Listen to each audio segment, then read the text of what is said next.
Bonjour à toutes et à tous et bienvenue dans cette capsule de conjugaison. Aujourd'hui, nous allons nous intéresser aux différentes valeurs du présent de l'indicatif. Souvenez-vous, on en a déjà parlé l'an dernier. Le présent de l'indicatif peut s'utiliser dans différentes situations.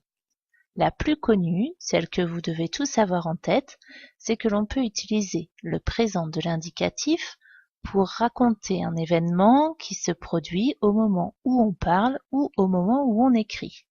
Par exemple, en ce moment, je regarde une capsule qui m'explique quand on peut utiliser le présent de l'indicatif. Je suis en train de raconter ce que je suis en train de faire et les verbes regarde, explique et peut sont conjugués au présent de l'indicatif. On peut également utiliser le présent de l'indicatif pour exprimer un fait qui est toujours vrai. Par exemple, pour se repérer sur Terre, les hommes utilisent des lignes imaginaires appelées méridiens et parallèles. Le verbe utilise est au présent. Il indique une vérité générale. C'est le présent de vérité générale pour parler de choses toujours vraies. On peut également utiliser le présent de l'indicatif pour exprimer une action qui va se dérouler dans un futur proche. Par exemple, ce soir, je reste à la garderie. Reste est conjugué au présent, même si l'action dont je parle va se produire dans le futur. Et enfin, pour terminer, le présent peut également permettre de définir une action qui s'est déroulée dans le passé, afin de la rendre plus vivante lorsque l'on raconte notre histoire.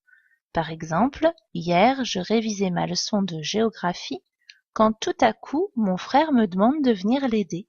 C'est quelque chose qui s'est passé hier, donc dans le passé, mais pour que la personne à qui je raconte mon histoire soit plus intéressée, je vais mettre un petit peu de présent pour rendre mon histoire plus vivante.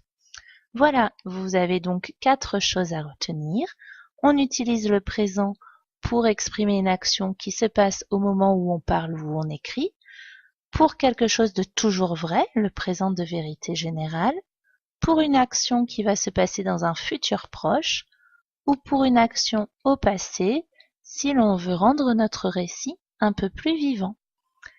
Voilà, j'espère que vous allez bien retenir ces 4 conditions d'utilisation du présent. Je vous dis à bientôt pour de nouvelles connaissances.